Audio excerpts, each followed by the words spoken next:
Salut Rokhaya. Salut Grace. Bienvenue dans ce live Zoom de Kif Taras, le podcast qui saute à pieds joints dans les questions raciales. Comme vous le savez, si vous ne le savez pas, vous le découvrez aujourd'hui, dans Kif Taras, on parle de noirs, d'arabes, d'asiatiques, de blancs, de musulmans, de juifs, tout ça sans complexe. Et aujourd'hui, nous sommes donc sur Zoom. On a un salut de Munich de Oui Oui. Salut Salut. Oui. Ouais. Alors, c'est la première fois qu'on fait un webinaire Zoom. Nous, on vous voit pas, mais peut-être que vous nous voyez. Normalement, vous nous voyez. En tout cas, on est là. Et alors, si vous souhaitez nous poser des questions en direct, il y a un onglet qui s'appelle Q&R, donc questions et réponses. N'hésitez pas à l'utiliser pour nous interpeller. Et on essaiera du mieux qu'on peut de faire droit à votre commentaire, votre observation. Vous avez été nombreux et nombreuses à nous envoyer des questions par mail. On vous remercie vraiment d'avoir joué le jeu parce que ça nous permet de revenir sur des choses dont on a parlé précédemment dans les épisodes, mais aussi d'ouvrir à des questions sur lesquelles on avait peut-être été imprécise ou flou.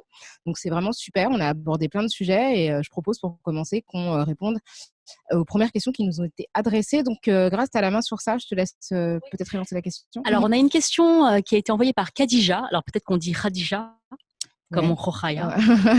Ça y est, je suis devenue experte. Peut-être Khadija. On accepte tout. Enfin, tu nous diras si tu es là, si on a bien prononcé ton nom. Alors, qui nous a demandé comment êtes-vous venus à l'idée de créer ce podcast ensemble et quel était le contexte pour chacune de votre... quel était le contexte qui vous a poussé à commencer, donc perso et pro? Alors, déjà, la facilité, c'est qu'on se connaissait. En fait, on était déjà amis. Donc, ça joue beaucoup. Et c'est vrai que je pense que ça s'entend quand on enregistre. On a quand même une complicité qui est déjà présente. Et c'est vrai qu'on avait, dans le cadre de nos relations amicales, souvent l'occasion de parler du racisme auquel on est exposé, grâce en tant que femme asiatique et moi en tant que femme noire. Et on se disait qu'en fait, on n'avait pas forcément d'espace pour parler de ça de manière détendue, aussi détendue qu'on le faisait dans nos espaces privés. Donc, on a eu l'idée de ce podcast.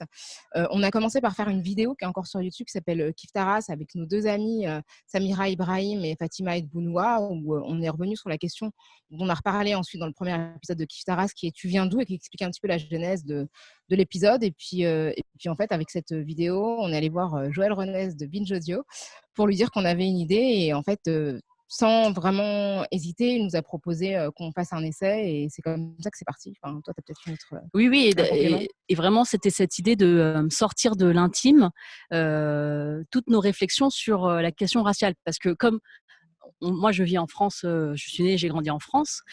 Dans les pays comme la France, on a tendance à circonscrire toutes les conversations qu'il y a sur les questions raciales, donc le racisme, à la sphère intime. C'est-à-dire que c'est des choses dont on parle entre nous, comme si c'était des tabous, puisque comme si les autres ne comprendraient pas. Alors que les autres comprennent, c'est juste, ça dépend quels autres et comment on l'apporte. Et cette idée de rendre public des conversations qui sont privées, c'était pour nous une manière de combattre aussi le racisme, mais différemment d'une prise de parole classique. Et puis aussi, la particularité, c'est que moi, dans le cadre de mon travail de journaliste, j'ai beaucoup l'occasion de parler de racisme, mais souvent dans un contexte très peu serein. Ah bon? Donc, notamment dans le cadre de débats publics où les gens sont, comment dire, un petit peu tendus. Et c'est vrai que, de manière générale, dans les médias français, quand on parle de racisme, c'est souvent dans un contexte extrêmement anxiogène ou très brutal, où les questions raciales sont présentées comme des problèmes, mais des problèmes abordés vraiment sous un ton souvent assez polémique. Et du coup, c'est vrai que moi, j'avais vraiment cette envie de pouvoir parler de ça, de pouvoir parler de ce sujet qui nous tient à cœur, sur lequel on a travaillé depuis longtemps, mais dans un contexte qui était serein et qui nous permettait d'avancer. Où en fait, on n'avançait pas des arguments et des contre-arguments, donc racisme contre antiracisme, mais vraiment entre personnes de bonne volonté, entre personnes un peu éduquées sur la question du racisme, essayer d'avancer et d'aller beaucoup plus loin que ce qui est possible tout simplement dans les médias traditionnels. Et du coup, le format du podcast, il y a beaucoup de gens qui nous ont déjà demandé qu'est-ce que nous apporte le format du podcast. Et c'est vrai que moi, c'était pas ma première idée, puisqu'on partait de la sous-représentation des personnes non blanches dans la sphère médiatique. Et c'est vrai que notre première idée, ça avait été de faire une vidéo parce qu'on trouvait que c'était important de nous voir en tant que personne.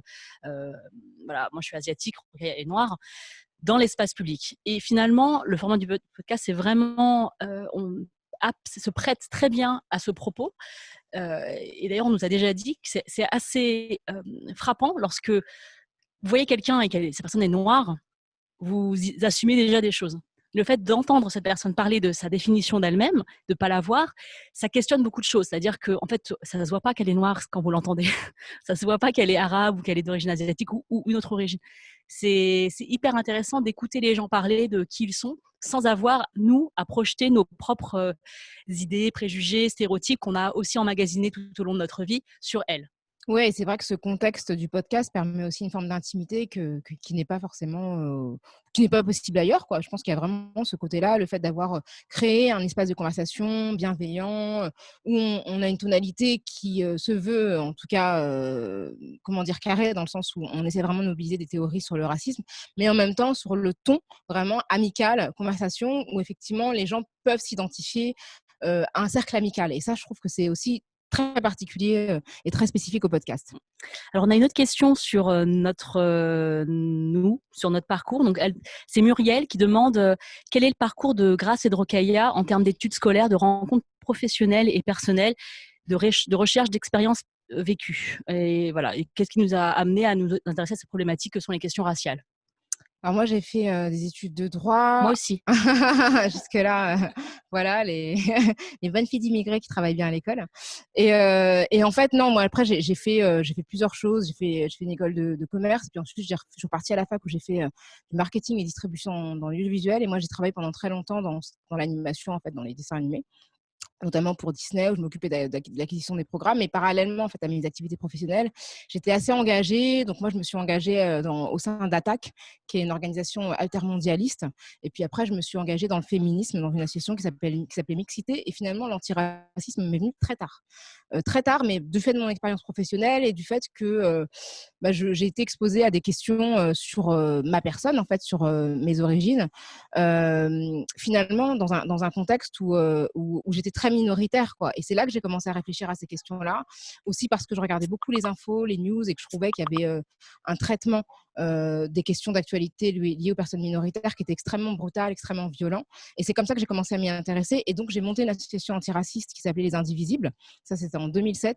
Et en fait, à partir de là, je suis devenue journaliste, mais enfin, c'est un peu le journalisme qui m'est tombé dessus par une succession de hasards, mais c'était pas forcément un projet. Mais travailler sur la question raciale, au départ, c'était quelque chose que je faisais à côté de mes activités professionnelles, mais je pensais pas que ça deviendrait vraiment aussi central, en fait, parce que je trouvais qu'il y avait un manque et le fait qu'il n'y ait pas grand-chose m'a poussé à construire les contenus que je trouvais pas forcément en langue française. Eh bien, moi, j'ai aussi un parcours pas du tout, qui me prédestinait pas à faire ce que je fais aujourd'hui devant vous. Donc, j'ai fait du droit comme Rokhaya. Alors moi, j'étais jusqu'à la fin de mon cursus pensant que j'allais devenir avocate. Et finalement, quand j'ai eu mon diplôme, j'ai eu un espèce de soulagement en me disant que j'avais rempli ma part du contrat par rapport à l'attente familiale que j'avais. Que tu vois, que j'avais cru exister. Parce qu'en fait, quand j'ai dit à mes parents, écoutez, ça y est, je suis devenue avocate, enfin, j'ai mon diplôme, bon, le diplôme du CAPA, et j'ai dit, en fait, j'ai pas du tout envie de faire ça pour l'instant, je veux faire autre chose. Et mes parents m'ont dit, ah bah écoute, bon bah comme tu veux.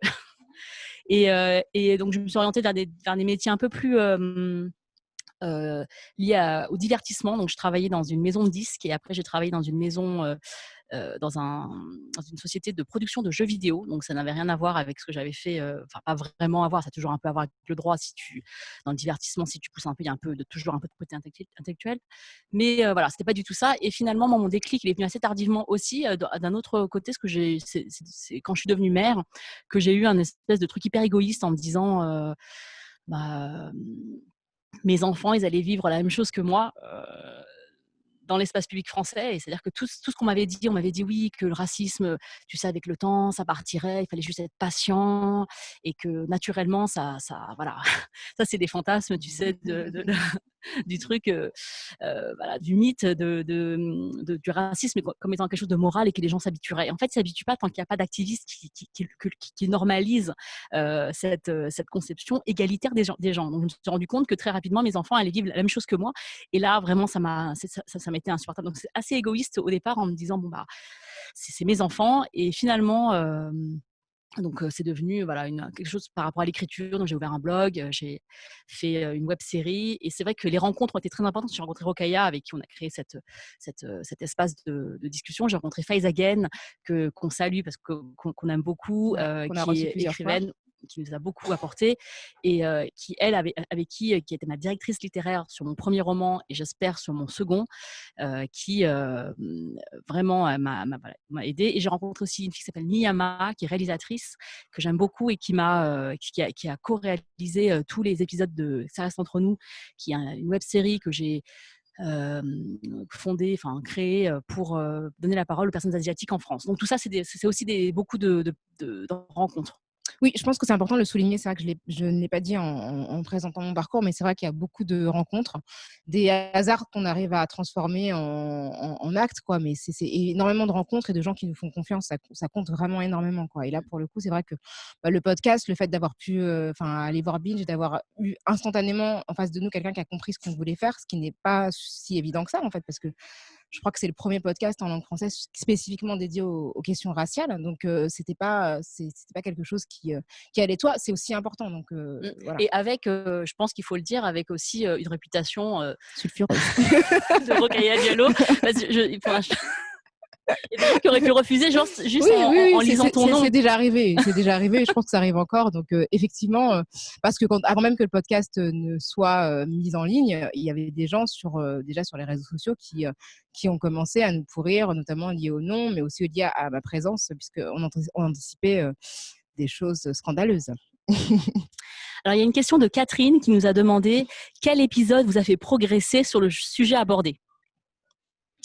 Ah, c'est une bonne question. Ouais. Mais moi, je pense que, moi, généralement, j'ai progressé avec tous les épisodes, hein, parce que, moi, je pense ce qui fait que Kif Taras marche, je pense aussi, pour nous, c'est qu'on est très différentes toutes les deux et on apporte chacune notre propre personnalité à cet espace. Et donc moi, par exemple, il y a des questions que j'avais pas du tout étudiées avant, des questions qui ne même dans mon parcours professionnel, je n'avais pas du tout été confrontée à ces réflexions. Et donc, je me suis renseignée, j'ai travaillé là-dessus avant de recevoir les personnes, j'ai étudié leur parcours, voilà, j'ai fait un travail et ça m'a beaucoup apporté, du coup, évidemment. Mais aussi, moi, je pense, chaque prise de parole a été très bénéfique pour moi parce que moi, je suis d'une nature hyper réservée. Donc, je me rappelle que ma première prise de parole en public, c'était à la réunion des parents représentants de la crèche. Tu sais, c'est là où on parle de la hauteur des rouleaux de PQ.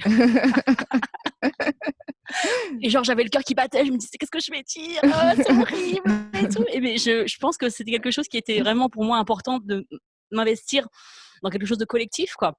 Donc, ça a commencé par la crèche. Donc, je remercie la directrice de la crèche, qui s'appelait Christelle, qui était vraiment très, très sympa, et de m'avoir laissé la parole. Et du coup, après, c'est venu. Et donc, je me rappelle à chaque fois, Kif Taras, au début, les premiers épisodes, j'avais un peu une boule au ventre. Je me dis, je rencontre des gens hyper intéressants, mais qu'est-ce que je vais pouvoir raconter? Ça, c'est parti. Je me sens plus légitime maintenant à le faire. Donc, chaque épisode m'a apporté quelque chose de supplémentaire, une confiance en moi, une légitimité que je pensais pas que j'avais. Donc, ça, c'est vraiment très, très précieux pour ma construction personnelle. Non, moi, de manière générale, je trouve que même si on a l'impression d'avoir travaillé sur les sujets, je trouve que la parole incarnée en fait sur un sujet, de toutes les façons, elle nous fait évoluer parce que tout d'un coup, ça donne une autre dimension à ce qu'on peut savoir de manière un petit peu théorique. Donc, je trouve que ça, c'était vraiment, dans chaque épisode, j'ai retrouvé dans ce que les gens exprimaient quelque chose de très, très intéressant, et en particulier quand c'était des situations qui me concernaient pas, mais pas seulement, parce que quand on a reçu Maboula Soumaoro, qui est une femme noire comme moi, qui est une amie en plus, au-delà du podcast proche, de l'entendre formuler son rapport à sa couleur de peau, ça m'a quand même instillé des choses que je n'avais pas forcément en tête. Et après, sur les trucs très concrets, mais ça, c'était avant le podcast, sur des expressions. Moi, je sais, par exemple, la question des yeux bridés. Je me s'étais jamais posé la question avant que Grace m'en parle, quoi. Le fait d'avoir des yeux bridés, et que le terme bridé, en fait, était péjoratif parce qu'il donnait l'impression d'une contrainte. tu vois, j'avais compris l'idée que la référence implicite, c'était les yeux non bridés, enfin les yeux ronds en fait. Et que du coup, qu'il y avait un problème de référentiel, mais le terme bridé, je l'avais jamais interrogé. Et donc, c'est vrai que c'est le fait de côtoyer Grace qui m'a fait interroger ce terme-là, par exemple. Oh, merci beaucoup. Non, mais ça, par contre, ça, c'est quelque chose que une vraie, quelque chose que je retire du podcast, le fait de pouvoir parler des personnes asiatiques dans des espaces qui ne sont pas réservés aux Asiatiques, par exemple.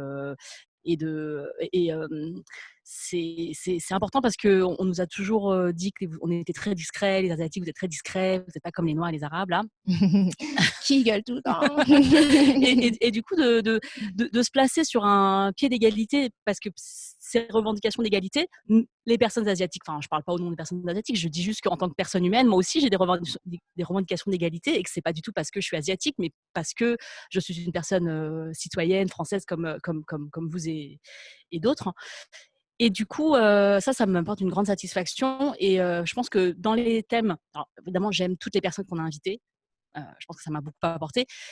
Mais c'est vrai que je tiens une satisfaction particulière de donner tendre le micro à des personnes qui sont moins entendues dans l'espace public que d'autres. Je pense notamment aux épisodes avec Sarah Karna et Anina Tutu sur les personnes roms.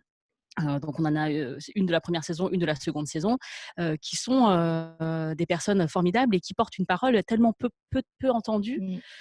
Et voilà, ça pour moi c'est vraiment top, quoi. Alors, on a une question sur de de je suis désolée si j'ai mal prononcé ton prénom. Alors, connaissez-vous des activistes d'Allemagne ou d'autres pays européens? Bah, moi, il se trouve que j'ai été conseil d'administration d'une association qui s'appelle ENAR, qui est le réseau européen contre le racisme, en fait. Donc, par ce biais, en fait, j'ai rencontré plein d'activistes de plein de pays européens, d'Allemagne, du Royaume-Uni, de plein de pays. Enfin, j'ai assisté à des réunions mais invraisemblables, en fait, même au-delà de ENAR, mais où il y avait des gens de Moldavie, des Noirs. Il y avait une personne qui s'appelait Fatoumata Diallo. Enfin, donc, on avait le même nom de famille, sauf qu'elle était moldave. Et du coup, voilà, ou un autre élu, je pense à un élu qui s'appelle Mamadou Diallo aussi, parce que Diallo, c'est un nom extrêmement répandu chez lui, et suédois, et député en Suède, donc qui n'était pas député quand je l'ai rencontré. Donc j'ai eu l'occasion de rencontrer des gens qui sont devenus des élus, comme David Lamy, qui est maintenant au Royaume-Uni, qui est député aussi. Donc j'ai eu cette possibilité-là de me rendre compte que d'autres questions, que ce soit l'islamophobie, la romophobie ou le racisme, la négrophobie, le racisme anti-noir, à un niveau européen, c'était aussi hyper intéressant de s'interroger au-delà de la question des frontières, quoi. Oui, et puis je pense que moi, je fais partie d'un groupe qui s'appelle Asian Diaspora Europe. Donc, si ça vous intéresse, vous pouvez regarder sur Facebook, qui regroupe des personnes qui s'intéressent aux questions d'égalité pour les personnes asiatiques dans plusieurs espaces et qui a pris vachement du coup depuis le Covid, puisqu'il y a vraiment une question de racisme anti-asiatique encore plus virulente depuis l'apparition du Covid ces derniers mois. Et c'est important de savoir ce qui se passe ailleurs parce qu'on vit la même chose avec des détails historiques différents parce que les migrations évidemment sont différentes, les pays d'origine sont différents, mais le mécanisme qui racise les gens, qui racialise les gens est le même. Et du coup, ça fait du bien, ça me soulage de parler à des gens qui vivent la même chose que moi, à qui je n'ai pas besoin d'expliquer ce que ça veut dire. De l'expérience de racisme et qui ont des idées, qui ont d'autres contextes politiques dans lesquels ils peuvent déployer des idées. Donc ça, c'est hyper intéressant. Donc je vous invite tous à regarder si ça vous intéresse ce qui est fait ailleurs pour nous inspirer, nous, ici. Puis après, il y a une particularité aussi, c'est vraiment qu'on a des liens vraiment spéciaux avec les pays francophones, en fait, européens, frontaliers, comme la Belgique, la Suisse ou même le Luxembourg, qui nous regardent en fait avec beaucoup d'attention, donc qui sont très très documentés sur ce qui se passe en France. Et on a fait effectivement un épisode croisé à Bruxelles, au Parlement bruxellois, mais je pense qu'on sera amené à en refaire d'autres. Mais c'est vrai que là, il y a vraiment une particularité parce qu'il y a une vraie connaissance de la part notamment des Belges et des Suisses de ce qui se passe dans nos frontières, parce qu'il y a un partage de langue et que, voilà, une proximité aussi frontalière. Donc ça, c'est intéressant aussi. On a une question de Ludwig qui porte plus spécifiquement sur les discriminations au travail, qui nous a demandé pourquoi la diversité ethno-raciale reste-t-elle toujours autant taboue en entreprise 16 ans après la publication de la charte de la diversité, et pourquoi il y a encore une personne sur 3 qui est témoin ou victime d'actes racistes sur leur lieu de travail, donc selon l'enquête Diversity et Inclusion réalisée par Glassdoor en 2019. C'est une question C'est vrai que c'est intéressant parce qu'effectivement, quand on parle de la charte de la diversité, on se souvient que, pour ceux qui s'en 2004. souviennent, ouais, Ouais. c'est ça, qu'au milieu des années 2000, il y a eu une vraie impulsion, en tout cas politique et libérale même, sur la question de la représentation des minorités, qui a été augmentée, en fait, accélérée par les révoltes qui ont éclaté avec les Gilets en 2005. Donc il y a eu toute une période, en fait, en gros, entre 2004 et 2010, où la droite était au pouvoir et vraiment avait une conception un petit peu libérale et presque cosmétique de la représentation des minorités. Et en tout cas, toutes sortes de chartes et de dispositifs ont été mis en place. Il y a eu la création de la HALD à l'époque, qui n'était pas forcément liée à ça, mais liée à une directive européenne qui avait été transposée en droit français, donc a contraint la France à se doter d'une institution de lutte contre la discrimination. Après, moi, ce que je crois, c'est mon opinion, hein. Je pense que s'il n'y a pas d'action, en tout cas, c'est parce que c'est très peu coûteux d'être raciste en entreprise. C'est-à-dire que les condamnations pour discrimination raciale sont extrêmement rares. Et du coup, les gens ne se gênent pas, en fait. C'est pareil pour la discrimination au logement. À partir du moment où c'est pas très coûteux, que ce soit économiquement, socialement ou politiquement, on se permet de donner forme, en fait, de donner corps à des discriminations, parce que tout simplement, ça ne se sait pas. Et que si on regarde le nombre de jugements, on se rend compte que les sanctions sont extrêmement rares. Il y a eu des choses, par exemple, des entreprises qui avaient été sanctionnées, si je me souviens bien, dans les années 2000, il y avait L'Oréal et il me semble Adecco, j'espère que je ne dis pas de bêtises. Eh bien, ces entreprises ont mis en place des dispositifs extrêmement forts parce que, surtout pour des enjeux de réputation. C'est-à-dire que moi, je me souviens que j'avais interviewé une personne à l'époque qui s'occupait des managers de la diversité et il expliquait qu'une polémique comme ça, un procès comme ça, en fait, ce sont des points en bourse. Et du coup, il y avait vraiment l'enjeu de la réputation et du fait que ça se sache, qui fait que les entreprises, les gros groupes mettent en place des actions pour faire en sorte que que leur image ne soit pas ternie. Mais j'ai l'impression que globalement, en France, on peut discriminer tranquille, quoi. C'est le problème de ces grandes déclarations de bonnes intentions. C'est-à-dire que finalement, est-ce que c'est pas que des questions, est-ce que ça n'a pas qu'une valeur morale? Parce que s'il n'y a pas de sanctions aux infractions cette charte, alors en fait elle est vide de sens. C'est comme les devises sur les frontons des mairies. Si il n'y a pas on ne rend pas les gens responsables voilà, que ces mots-là soient bien enforcés, enfin oui, mis en œuvre dans notre société, alors il n'y a aucun enjeu finalement politique à ne pas le faire. Et moi je me rappelle de par exemple, si on pense au CSA et à ce qui peut se passer sur nos écrans. Moi, je me rappelle de cette polémique après le sketch dit des Chinois de Kev Adams et Gad Elmaleh. Il y avait eu énormément de personnes qui avaient dénoncé ce sketch comme étant une caricature raciste, que c'était quelque chose d'inacceptable. Moi, dans mon feed perso, Instagram, Twitter, j'avais l'impression que tout le monde était au courant et que tout le monde les condamnait. Et j'ai lu très récemment qu'il y avait eu 300 signalements au CSA. Donc déjà 300, moi, j'étais sur le cul. Je me suis dit, ouais, c'est juste ça. Et 300, il ne s'est rien passé. C'est-à-dire que le show est sur Netflix aujourd'hui. Vous pouvez le revoir si vous voulez. Je ne savais pas. Donc en fait, quelle est la conséquence de faire un sketch raciste, ou en tout cas considéré raciste par les personnes qui sont caricaturées? Eh ben en fait, il n'y en a pas. Ouais, en fait, c'est ça, c'est que le CSA n'a pas de pouvoir contraignant. Donc, il a pu, parce que je me souviens il avait condamné TPMP à une amende parce qu'il y avait un nombre de signalements extrêmement compétent. Mais ça veut dire que si les signalements ne sont pas accompagnés par une polémique qui est portée par des journalistes et par des personnes visibles, en fait, ça sert à rien parce que Jean-Marie Bigard, quand il a fait sa blague sur le viol, il y a eu suffisamment de signalements pour que ça ait des conséquences. Pareil pour Tex. Donc, ça veut dire qu'il faut quand même que la société soit suffisamment sensibilisée pour porter en fait le mouvement de signalement et que ça ait des conséquences, en fait, pas du fait du pouvoir du CSA, mais du fait de la prise de conscience générale des gens.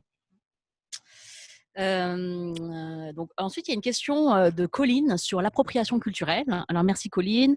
Alors elle demande, donc elle a récemment porté des tresses africaines avec extension et elle pensez-vous qu'il est mieux de s'abstenir de porter ce genre de coiffure ou de tissu wax, par exemple? Alors, donc ça, c'est une question. C'est la question Kim Kardashian. Alors, Non, mais nous, en fait, on n'est pas la police de la mode ou des cheveux des gens. Donc, en gros, nous, enfin, on n'a absolument pas de velléité à vouloir recoiffer ou rhabiller les gens. Chacun s'habille ou se coiffe comme il ou elle veut. Ce qu'on dénonce quand on parle d'appropriation culturelle, et c'est pour ça que je mentionnais en particulier Kim Kardashian, c'est le fait de vraiment s'approprier des coiffures qui ont été créées par des minorités et qui ont été stigmatisées pour ça, comme étant sa propre création. Et en fait, en tirer des bénéfices matériels et économiques. Et le problème avec Kim Kardashian, c'est pas tant ses tresses que le fait qu'elle a lancé des tutos YouTube pour expliquer comment elle faisait les tresses qu'elle avait rebaptisées de son propre nom. D'une certaine manière, elle a invisibilisé des personnes qui les portaient. Moi, je sais qu'il y a beaucoup de petites filles noires, pas seulement en France et dans le monde, qui ont été sanctionnées par leur école qui pour sont avoir... c'est encore, ça, voilà. ouais. Oui, voilà, enfin, qui le sont encore aujourd'hui, effectivement, un peu partout, qui, dès lors qu'elles portent des tresses, sont sanctionnées dans les écoles parce on estime que leur coiffure n'est pas appropriée, etc. Donc, c'est vraiment un stigmate très lourd qui est porté sur les femmes noires. Et on se rend compte que, dès les années 80, quand Baudérec a commencé à porter, Baudérec, donc l'actrice américaine, a commencé à porter des tresses plaquées, tout d'un coup, tout le monde trouvait ça formidable et que ça s'est perpétué, en fait, dans chaque décennie. Il y a eu des femmes blanches qui se sont fait connaître pour avoir porté des tresses dites africaines. Donc, c'est plus avoir la conscience de ce qu'on porte et de la manière dont ça peut être stigmatisant pour d'autres personnes et pour soi, être d'une certaine manière, on peut en tirer un bénéfice qui constitue un capital social de personnes ouvertes, modernes, etc. Moi, par exemple, en tant que personne non noire, je m'interdis pas de porter du wax. Je pense que Rokhaya me parlerait toujours. Je Si crois, je je ne venais en sais pas, total look. je vais réfléchir. Non, non, mais enfin, Ça dépend, foulard ou pas foulard? tu vois, enfin, moi, je m'interdis pas. Et si je m'achetais un vêtement en tissu dit wax, déjà, je regarderais où je mets mon argent. C'est-à-dire que je ne vais pas acheter ça, peut-être pas. Enfin, j'achèterais ça à quelqu'un dont c'est l'héritage, peut-être direct, et qui tire un bénéfice économique de l'exploitation de cet héritage dont elle a hérité. Enfin, c'est-à-dire que voilà, j'irai pas acheter ça au supermarché en me disant je m'en fiche d'où ça vient. Donc, je pense que si on affiche une affinité avec une culture, il ne faut pas que ça soit uniquement performatif. C'est-à-dire que si tu as des tresses avec des extensions et qu'en fait, tu ne sais pas qui c'est George Floyd, je pense qu'il y a un vrai problème d'adéquation de ton engagement. C'est-à-dire que s'il est que esthétique, cosmétique, extérieur et que tu adores les tresses pour leur esthétique, parce que c'est cool, mais qu'en fait, tu ne prends pas tu ne vois pas la charge raciale qui est associée à ces tresses-là, et ben oui, c'est de l'appropriation et je ne pense pas que ce soit quelque chose pour toi, que ce soit quelque chose de bien, en fait. Mais Ouais, après, c'est la question du contexte et de la politique aussi. C'est-à-dire que c'est vrai que tout d'un coup, on sait aussi, enfin, je parlais de la manière dont certaines femmes noires étaient stigmatisées, mais on peut penser aussi au fait qu'à Paris, il y a de nombreuses femmes africaines qui travaillent dans les salons de coiffure, qui ne sont pas déclarées, qui n'ont pas de papier et qui font des tresses en fait toute la journée. Donc, il y a aussi de se dire que on n'est pas hors sol. On est dans un contexte politique où des femmes noires qui font des tresses sont exploitées, sont payées 400 € par mois et parce qu'elles font des tresses. Donc, ça veut dire aussi s'interroger sur ce que ça veut dire pour une femme africaine, ce que signifie ces tresses, ce que ça coûte à d'autres femmes, et donc pas se l'interdire, mais s'interroger, c'est-à-dire à partir du moment où, Colline, je suppose que voilà, si tu nous as posé la question, tu nous écoutes, c'est que tu te poses tu t'interroges de manière générale, donc avoir tout ça en tête, donc c'est plutôt ça en fait moi que je trouve important.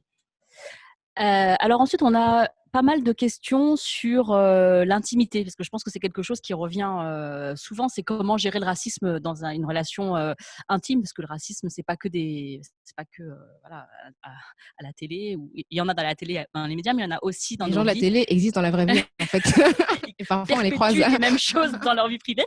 Alors, comment gérer une attitude remarque raciste provenant d'un partenaire de vie? C'est une question de Dian Kemba. Dian Kemba, elle dit que donc, c'est une femme noire, elle est avec un homme blanc et ils ont 2 enfants ensemble, ils sont en couple et elle lui fait part des comportements racistes de son homme envers d'autres groupes que les personnes noires. Et voilà, elle ne tolère pas la discrimination depuis qu'ils ont des enfants surtout et qui sont exposés, parce que les enfants sont exposés au racisme, et ça me fait de la peine que leur père se montre raciste envers un autre groupe racisé. Et elle dit, ça m'embête car ce n'est pas à moi de lui expliquer. Donc, moi, par rapport au fait d'avoir des enfants qui subissent le racisme, moi j'ai des enfants qui subissent le racisme. Moi, je pense qu'il est de mon devoir d'éduquer mes enfants, et je pense que, tu vois, c'est comme moi, je suis dans une relation hétérosexuelle, mon homme, il ne vit pas le racisme, il ne vit pas le sexisme. Eh bien, je pense qu'il est de mon devoir. Enfin, moi, ça me fait plaisir en fait de partager cette idée, enfin, cet engagement que j'ai avec des personnes de mon entourage. Je peux comprendre que tu dises, c'est pas à moi de l'éduquer parce qu'il y a la charge, il y a la charge sexuelle, il y a la charge émotionnelle, il y a la charge raciale, et c'est lourd à porter. Et franchement, je comprends.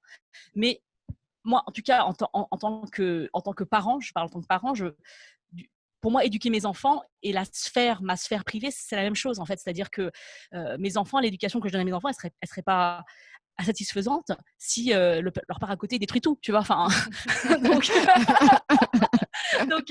donc du coup, oui, je pense que quand même, oui, évidemment, c'est pas à moi de lui envoyer les liens pour qu'il réfléchisse, mais ça fait partie de mon travail en tant que femme de partager ça. Donc, et moi, pareil, je ne tolère pas les discriminations, je ne tolère pas ces écarts-là dans mon foyer, et je laisse rien passer. Alors, ça ne veut pas dire qu'on s'engueule tous les soirs à table, mais ça veut dire que je vais reprendre à un moment ce qui ne va pas. Là, récemment, mon fils, il a dit à sa sœur, parce qu'elle est en plein développement, elle a 12 ans, et il lui a dit tes tétons, c'est dégueulasse. Enfin, il n'a pas dit tétons, il a dit, parce qu'elle était torse nu, donc lui aussi, et il lui a dit ah, c'est dégueulasse. Je peux te dire qu'il a passé un mauvais quart d'heure. et je lui ai, voilà, on a parlé de la sexualisation. Alors, je n'ai pas dit sexualisation des tétons des femmes. J'ai dit pourquoi est-ce que ta sœur, elle ne pourrait pas marcher torse nu. Bon, ils ont fait ça entre eux. Hein, il n'y avait pas des invités, il n'y avait pas 10 000 personnes à la maison. Et pourquoi est-ce qu'à un moment, elle le faisait quand elle n'était pas formée, ça passait crème, et qu'aujourd'hui, elle, ça ne la dérange pas, lui, ça le dérange. Donc, c'était une vraie question d'éducation, et pour moi, en fait, c'était important de ne pas laisser ça passer, parce que je ne veux pas que cet enfant, ce futur homme, voit déjà dans des tétons des femmes qui ont froid une sexualisation et un appel. Comme c'est quoi, 20% des hommes pensent que les tétons sont. Je crois, je sais plus le pourcentage, mais c'est trop de toutes les façons. Ouais, c'est effrayant. Ouais. Donc, 20% des personnes, des hommes pensent que les tétons apparents seraient pas une incitation au viol, mais un appel en fait. En tout cas, une invitation. Je sais pas. On arrive du mal à se mettre dans leur tête, mais ouais, voilà. Donc j'ai pensé à cette statistique, je me suis dit non, never, quoi. Donc voilà, je sais pas. Mais après, je comprends ta question, parce que c'est vrai que tu te dis, déjà, si tu es une femme et que tu te mets en couple avec un homme potentiellement oppressé, enfin, tu vois, c'est potentiellement tu es en couple avec quelqu'un qui appartient à un groupe dominant. Donc attention, déjà... shitstorm is coming. Attention, donc tu t'exposes clairement plus à des violences sexistes que si tu es en couple avec une femme ou pas en couple. Et du coup, bon, déjà, il y a cette charge-là en tant que femme de gérer la charge mentale et tout ce qu'implique la vie de couple hétérosexuel. Si en plus tu n'es pas blanche et que tu es en couple avec une personne qui l'est, tu as aussi la question raciale qui s'invite et qui se surajoute à des dominations qui sont déjà dans la dynamique du couple. Et je comprends que après avoir subi toute forme de racisme ordinaire, de microagressions dans ton quotidien, au travail, en allant faire des courses, en étant suivi par le vigile dans les transports en commun, dans la rue, etc., t'es pas forcément envie de rentrer chez toi et en plus de remettre de l'énergie dans l'éducation de quelqu'un. Donc je pense que ce qu'il faut se dire aussi, c'est que les personnes qui se mettent en couple, je pense que c'est pas toi la question, mais c'est les personnes qui nous écoutent, qui sont en couple avec des personnes non blanches, il faut qu'elles prennent leur charge en fait et qu'elles s'éduquent. C'est-à-dire qu'elles ne doivent pas surajouter à la personne qui vit déjà des oppressions et dont elles partagent le quotidien, donc qu'elles aiment, qu'elles doivent aussi ajouter à leur charge mentale, leur charge raciale, comme dirait Maboula Soumaoro, en leur posant des questions ou en ne comprenant rien. C'est-à-dire qu'il y a des savoirs qui sont disponibles et je pense que essayer de leur faire en sorte que ces personnes-là aillent d'elles-mêmes vers ces savoirs-là et peut-être même anticipent certaines situations, c'est aussi une bonne chose, d'autant plus que la cellule familiale ne se réduit pas au couple. Souvent, les personnes blanches ont des parents blancs et des grands-parents blancs, et donc ça veut dire qu'on peut se retrouver dans une situation où on est complètement minoritaire avec une belle famille avec qui ça peut très bien se passer, mais avec qui ça peut se passer aussi de manière un peu difficile, quoi. Donc ça, c'est une vraie question, mais moi, je considère que c'est pas à soi. C'est-à-dire que éduquer ses enfants, ça fait partie de la parentalité.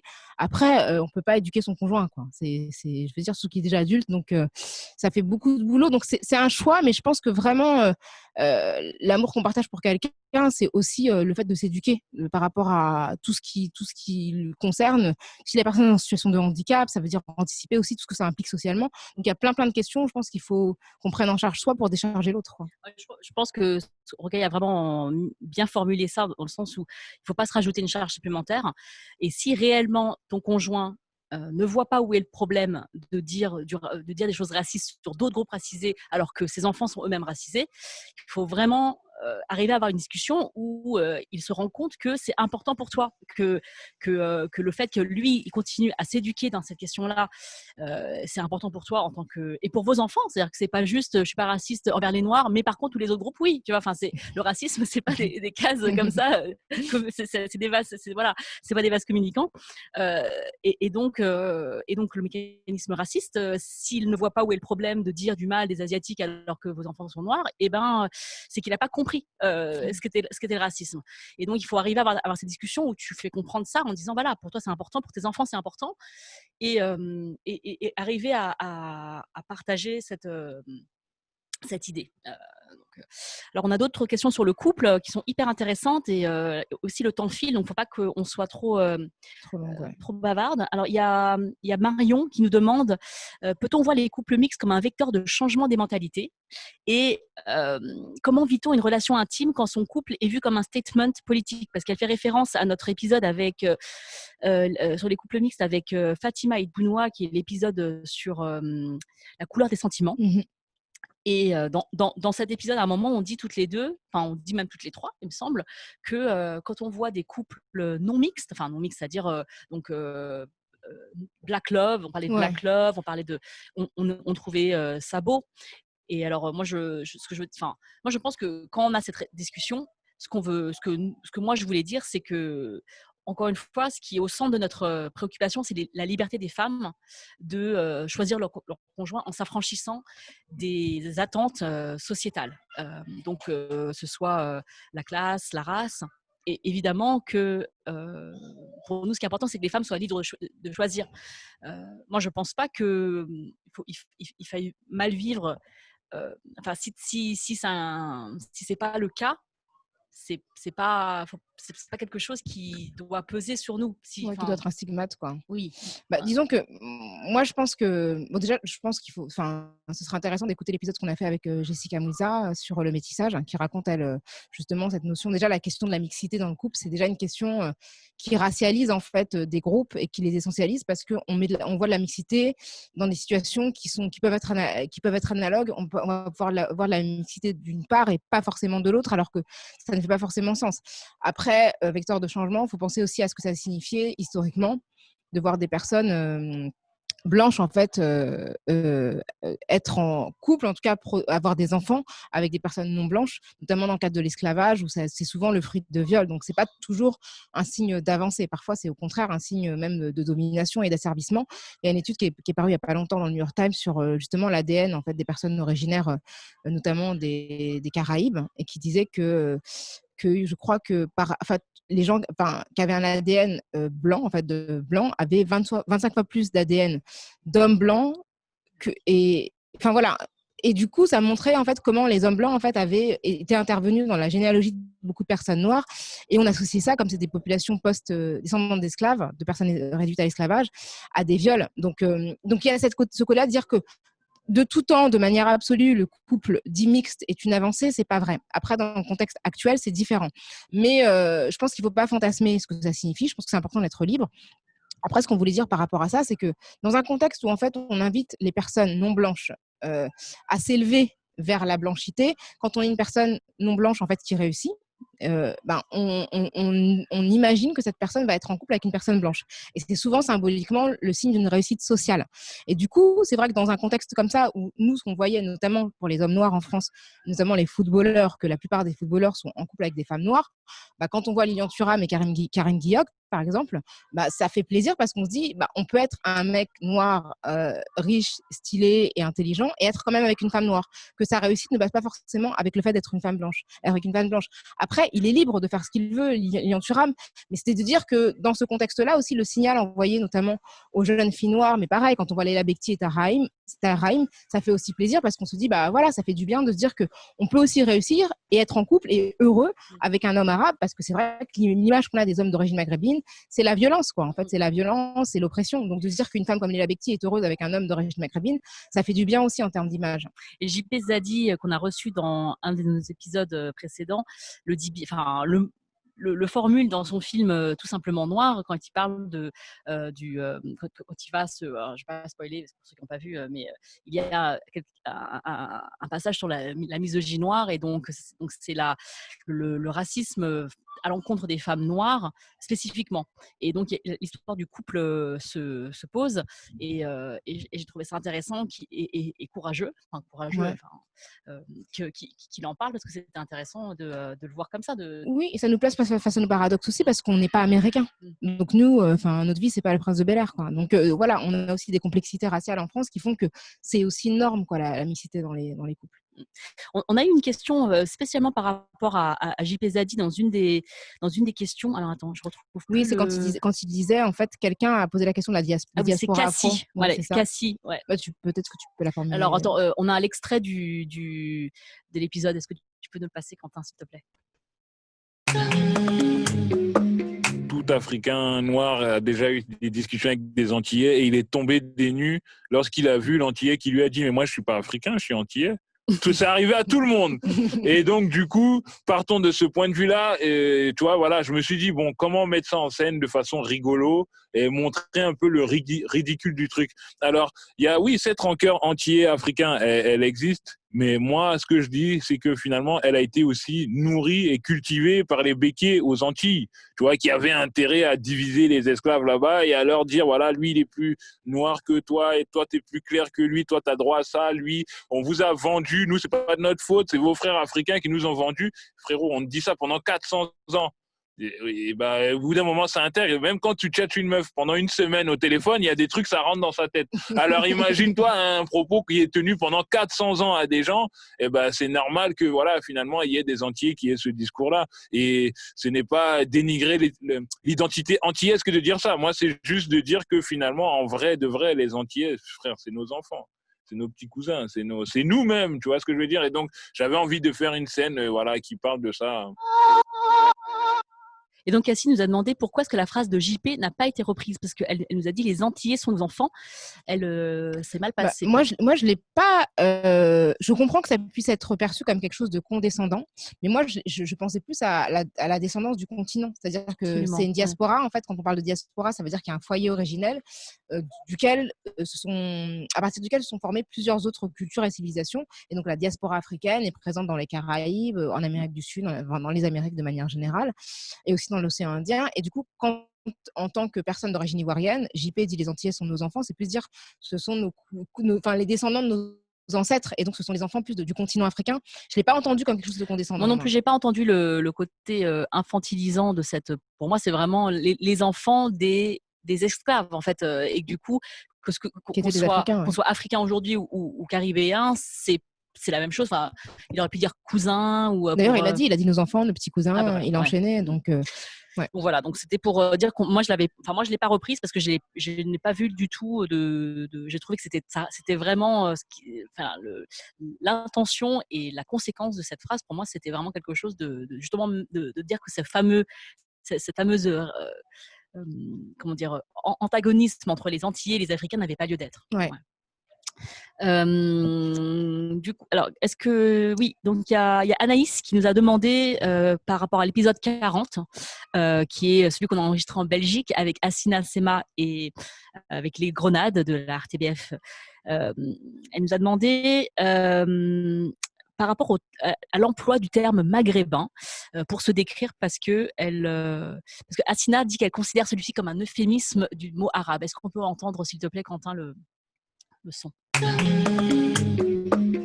Moi, j'aime bien ce que tu as dit tout à l'heure. J'aimerais revenir là-dessus. Pourquoi est-ce que tu dis que tu n'aimes pas le mot maghrébin? Parce qu'en France, je pense qu'on utilise très fréquemment, très volontiers ce mot, le Maghreb, les Maghrébins, pour désigner les personnes d'origine arabe, kabyle, enfin des territoires ex-territoires de l'Algérie française, et puis aussi par extension du Maroc et de l'Algérie, la Maroc et de la Tunisie, pardon, qui font partie des descendants de personnes qui ont migré dans les années 50-60 notamment. Est-ce que ce rejet que tu as de ce mot-là, tu le formules? Oui, en fait, je dirais qu'il y a 2 niveaux. Le premier, c'est cette notion c'est quelqu'un qui me dit que je viens de quelque part et qui me coupe d'une unité. Moi, je me suis toujours sentie africaine. C'est mon continent, point barre. Donc, le fait qu'on me dise tu viens de cet espace-là spécifiquement, nord de l'Afrique spécifiquement, ça me convient pas. C'est quelqu'un qui me coupe d'une origine plus unitaire. Et le deuxième point, c'est aussi que c'est un terme qui est apparu, je dirais, sur le tard. Quand j'étais plus jeune, on parlait ouvertement d'arabe. Et donc, j'ai l'impression que c'est un euphémisme, comme si du coup, arabe était quelque chose de honteux. Et donc, je n'accepte pas une forme d'insulte masquée ou d'euphémisme. Voilà, donc c'est pour cette double raison. Moi, je trouve que c'est une réflexion super intéressante parce qu'il y a beaucoup de débats sur la manière dont on qualifie les personnes originaires de l'Afrique du Nord. Déjà, autrefois en France, il me semble qu'on parlait de Nord-Africains. Donc, ça montre que ça aussi, c'est-à-dire qu'on les associait quand même dans le langage au continent africain.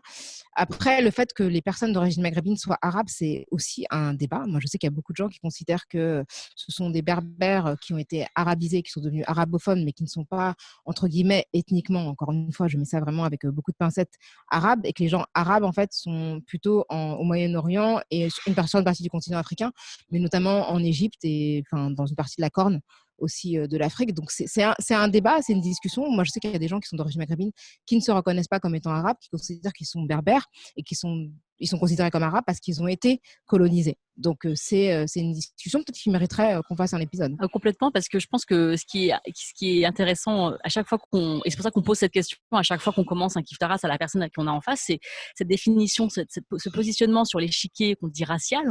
Il est héritier de toutes ces réflexions politiques, parce que le Maghreb, c'est aussi une entité qui a été politisée comme étant une entité en soi, séparément du continent africain.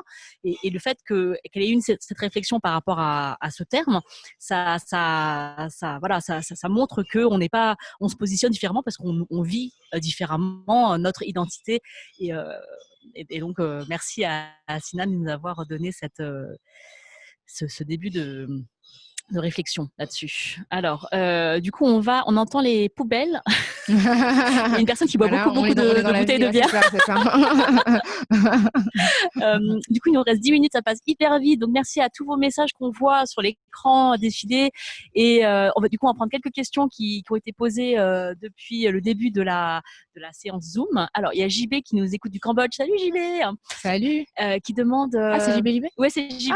Ouais, salut. C'est Jean-Baptiste Fou qui est réalisateur, comédien. Voilà. Il demande comment vous choisissez vos sujets intervenants. On discute. Des fois, on échange, on se dit tiens, on lit beaucoup sur ces questions-là. Ouais. On s'échange beaucoup d'articles. Ouais. Et des fois, on s'arrête sur certains aspects. On se dit ce serait bien de traiter ce sujet-là. Alors, je crois qu'il y a ça, c'est ça, c'est-à-dire qu'on a un sujet qu'on va absolument traiter parce qu'on a envie d'avoir cette discussion-là, et que du coup, des fois, on ne trouve pas exactement la personne qui. Et des fois, il y a une personne qu'on se dit waouh, c'est super, il faut absolument qu'on l'ait, et après, du coup, on trouve un sujet. Ouais, exactement. Et du coup, pour vous dire très très spécifiquement, on a un Google Doc. Ouais, exactement. On met à jour avec 150 épisodes de Kiftaras. Il y a 150 épisodes de Kiftaras qui sont dans notre tête. Ouais. Donc et ensuite, je pense qu'on privilégie, si c'est une question de priorité, on privilégie des questions qu'on entend souvent dans l'espace public. Par exemple. Il y a un sujet qu'on n'a pas toujours pas traité, mais parce qu'on trouve que c'est pas hyper urgent, c'est le racisme intercommunautaire. Ouais. C'est-à-dire qu'en termes de priorité et de dommages causés, c'est vrai que, il y a beaucoup de gens aussi, de nos détracteurs aussi, qui veulent nous détourner de la question de la domination blanche aussi. Donc c'est pour ça aussi qu'on se dit oui, on va en parler, mais c'est pas la priorité, quoi. Voilà, donc c'est un choix en se disant on a vraiment plein de choses sur le racisme systémique à aborder qui nous paraissent hyper importantes pour nous, pour notre réflexion. Donc, il y a des choses plus interpersonnelles et plus anecdotiques, du coup, qui seront vraiment pas prioritaires. Alors, du coup, il y a quelqu'un d'autre qui nous demande... attendez, j'ai une connaissance qui croit que ne dire que dire ne pas être intéressé par les noirs n'est pas raciste. Alors, attendez, il y a trop de négations dans cette phrase. Que quand on dit qu'on n'est pas attiré par les personnes noires, c'est pas raciste.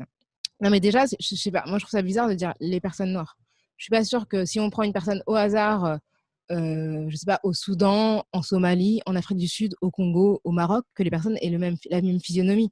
Donc déjà, qu'est-ce que ça veut dire? Est-ce que Beyoncé ressemble à Lilian Thuram? Est-ce que cette personne ressemble à Obama? Donc déjà, considérer que la couleur de peau, c'est une apparence, déjà, pour moi, c'est bizarre. C'est étrange. Parce qu'il y a tellement de physionomies différentes que je vois pas ce que ça signifie réellement. Donc déjà, pour moi, ça veut dire qu'on a quand même plaqué sur l'idée, sur ce qu'on met derrière personne noire, c'est une apparence monolithique en fait. Donc voilà. Et après, pour répondre deuxièmement, je pense que nos goûts sont forgés par ce qu'on voit en majorité, c'est-à-dire que en tant que fille occidentale, on grandit avec l'image du prince charmant qui a la peau claire, les cheveux clairs, les yeux clairs, et donc la manière dont on aborde la beauté, les gens qu'on considère et qu'on valorise comme beaux, ce sont les gens qu'on voit le plus souvent en couverture des magazines, comme les premiers rôles des comédies romantiques, etc., etc. Donc, même si soi-même on n'est pas blanc, en fait, je pense que l'idéal de beauté blanc, on l'intériorise assez facilement. Donc, même si nos goûts, c'est nos goûts, hein, il y a plein de choses qui sont aussi genrées. Par exemple, le fait d'être attiré par des hommes plus grands quand on est une femme hétérosexuelle ou plus âgée. Enfin, il y a plein de choses où des femmes d'un certain âge ne vont jamais aller vers des hommes beaucoup plus jeunes parce que ça les horripile. Et en fait, quand on réfléchit, on voit bien que c'est quelque chose qui est lié à une construction sociale.